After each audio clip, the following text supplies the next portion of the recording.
திட்டம் போட்டு என் தங்கச்சி உன் தம்பி விட்டு காமிச்சிட்டல. இனிமே நீ வாழா வெட்டிதான். உன் தம்பி மண்ணு பூச்சி குறிக்க போய் தான் கிட்ட சண்டைக்கு வந்திருக்கான். அவன் தலையை உருட்டி உன்னை அடிச்சு உன் தாலி அறுத்து உன் அப்பா வீட்டுக்கு அனுப்பல. என் முகத்துல முளைக்கிறது மீசை இல்ல, வெறும் மசுறு தான். சாதிக்கிறேன்.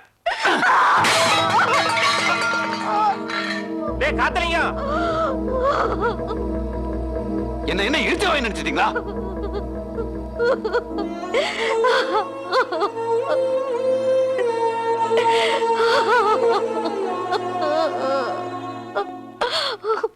காத்தலிங்கம், உன் தங்கச்சி வர முடியாதுன்னு சொன்னதுக்காக இந்த வாயிலா பூச்சியை போட்டு ஏன்டா அப்படி அடிக்கிற? கெடுத்தவன் உயிரோடு இருக்கும்போது அடுத்தவங்க கூட எப்படி வாழறதுன்னு என் தங்கச்சி என்கிட்ட சவால் விட்டுருக்காயா?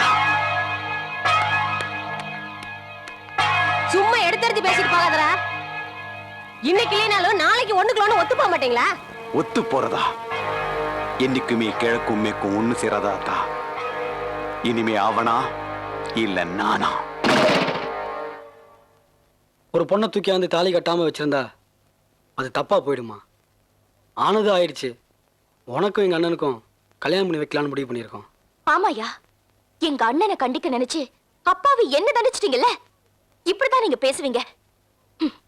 எங்க அண்ணன் தப்பு பண்ணா கட்டு வச்சு அடிச்சிருக்கணும், நிக்க வச்சு 4 கேள்வி கேட்டிருக்கணும். இல்ல உங்க வேல் கம்பையும் வீச்சருவாளையும் பேச விட்டுருக்கணும். மீச வச்ச ஆம்பளைங்களாம் கூடி ஏன் பொம்பளை பிராணி நிக்கிறீங்க? நான் மட்டும் நினைச்சிருந்தா அடுத்த நிமிஷமே அண்ணி வாழா வெட்டியா உங்க ஊர்ல நின்னு இருப்பாங்க. அண்ணி வாழணுங்கிறதுக்காகத்தான் திரும்பவும் இந்த வீட்டு வாசப்படியை நான் மிதிச்சேன். கெடுத்துட்டாருன்னு ஊரறிய போய் சொன்னேன். இன்னும் எவ்வளவு நாள் வேணாலும் நான் இங்க இருக்கேன். எங்க அண்ணனை திருத்தி கொண்டு வாங்க, நான் இவர் கட்ட தாலியை வாங்கிக்கிறேன். ஆனா எப்படி திருத்த போறீங்கன்னு மட்டும் நான் பாத்துடுறேன்.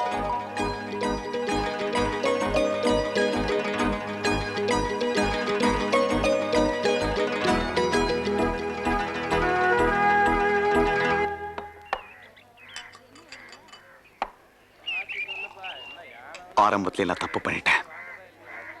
அதெல்லாம் ஒண்ணும் இல்ல. நீ என்ன என் தங்கச்சி உதறிட்டு போனாலும் நான் ஒண்ணு மறக்கல.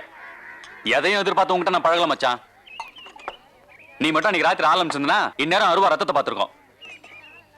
நீ அவமானப்படையில இந்த உசுறு என்ன பிரயோஜனம் மச்சான்?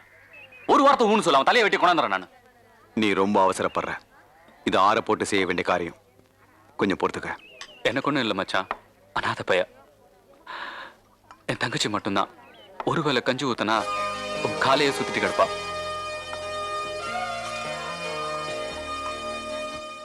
மச்சான் நீ வீட்லயே இரு, நான் பட்டறை கொஞ்சம் சாமான் அவனை போய் வாங்கிட்டு வந்துடுறேன். அப்படியே வரும்போது கருப்பையா கோனார்கிட்ட காசு வாங்கிட்டு வந்துரு. சரி.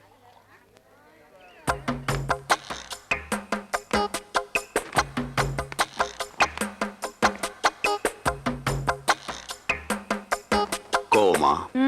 புது கஞ்சி குடிச்சவ ஆறுன கஞ்சி பழைய கஞ்சி பிடிக்குமா?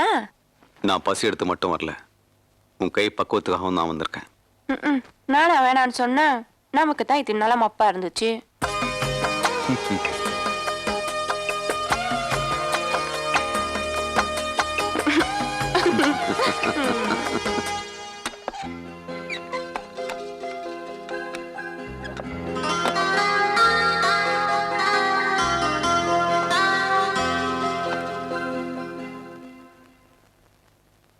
மல்லிகா, நீ சாப்பிடாதனால வீட்டுல யாருமே சாப்பிடாம இருக்காங்க. வா சாப்பிடலாம். எனக்காக யாரும் பட்டினி கிடந்து சாக வேண்டாம்.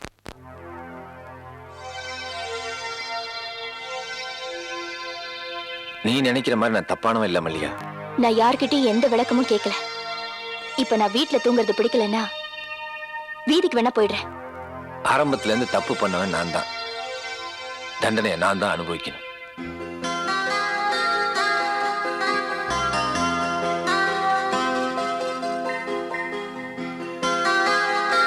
என்னங்க நீங்க நான் ரெடியாட்டும் நீங்க இன்னும் ரெடி ஆகலையா?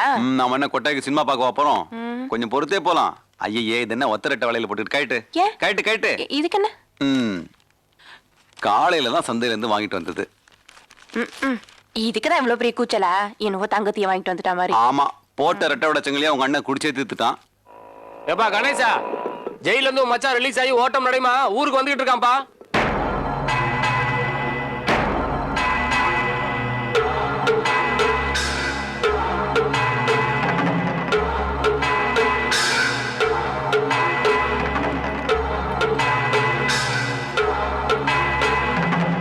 என் தங்கச்சிக்கு நான் நினைச்ச மாதிரி வாழ்க்கை அமையல.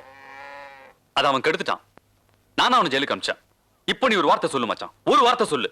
நீ அவளை சுமங்கலியா சாக வைக்கிறான்னு நானே அவனை விட்டு ஜெயிலுக்கு போறேன். சொல்லு மச்சான்.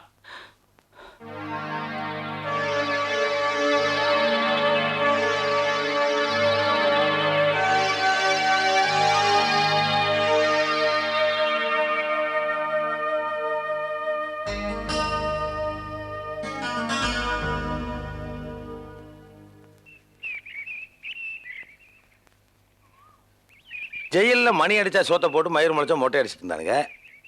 இவனுங்களை நான் கேட்டேன்னா என்னை ரிலீஸ் பண்ணுங்கண்ணே. திடீர்னு போன்ட்டானுங்க. இனி நான் கஞ்சிக்கு என்ன பண்ணுவேன்? நம்மளை உசுரோட பார்த்தா அந்த வள்ளி கணேசனை போட்டு தள்ளிடுவாங்க.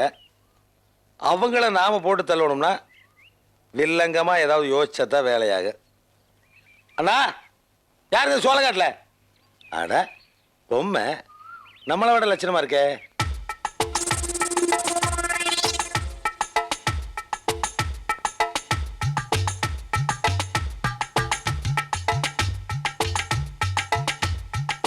ஏய் லூசு, உன் மச்சான் உன்னை கொல்ல வரான். ஐ என்னை பிஎஸ் வீரப்பா வெட்ட வரானுங்க. போடா போடா. அண்ணா அக்கா என்னை வெட்ட வரானுங்கண்ணா. மச்சான், அண்ணா விடு மச்சான், நான் ரெண்டு பழம் பேரும் தின்னுட்டு இருந்தேங்கண்ணா. இவன் என்னை வெட்ட வரானுங்கண்ணா. பழம் தின்னதுக்கு அப்புறம் வெட்ட சொல்லுங்கண்ணா. ஏய், உண்மையாவே நான் யாருன்னு தெரியல. உங்களை தெரியுமே, நீங்க தான் சந்தல கடத்தில் வீரப்ப. அது அக்கா தான் சர்வசதி எனக்கா படத்தில் நடிக்கிறது இல்லையாக்கா? அவனுக்கு ஏதோ சித்த பிரம்மம் பிடிச்சிருக்கும் போல இருக்கு. இந்த சித்த பாம்பு அடிச்சா நீ ஜெயிலுக்கு போற. கொஞ்சம் சுமார். அப்ப அவனை வெட்டிடு, எங்க ஓடி போயிட்டோம். ஏய் போடா. நான் உடனே என்னை வெட்டி போடுவானுங்கண்ணா. ரவுடிங்கண்ணா. அக்கா சொல்லுங்கக்கா. என்னடா இது? ச்சே. சரி, வண்டி துடைக்கிறியா? ஆ கடைக்கு தண்ணி அரைச்சு ஊத்துறியா? ஆ பாத்திரம் எல்லாம் கழுவுறியா? ஆ சரி, 3 வேளை சொத்து போட்டு. 4. சரி, 4 வேலை ஒழுங்கா இருக்கணும்னா. ம். டேய் இருந்துட்டு போட்டு விட்றா விட்றா. அண்ணா இந்தாங்கண்ணா. என்னது? அக்கா பழம் சாப்பிடுங்கக்கா. டேய் என்ன யாரும் தெரியுதா? உன்னை தெரியாதா? யாரு? பிஎஸ் வீரப்பா வில்ல. ஜாக்கிரதை.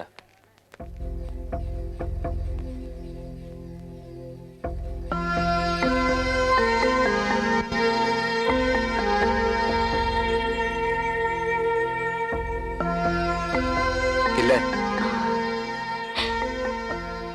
அதானே உன் புருஷனையும் வள்ளியையும் பட்டுக்கோட்டை அன்னபூர்ணா தியேட்டர்ல பார்த்தேன். அவரு குடிச்சிருந்தாரு. இதோட நீங்க 6வது ஆளு. உனக்கு தெரியாது ஒண்ணு இல்ல. படுக்கிறது வப்பாட்டி மடியா இருந்தாலும் தூங்குறது பொண்டாட்டி மடியா தான் இருக்கணும். இப்ப தும்ப விட்டுட்டு பின்னாடி வாழை பிடிக்கிறதுல அர்த்தம் இல்ல. இதை சொல்லிட்டு போலான்ட்டு தான் வந்தேன். நான் வர்றேன் இல்ல.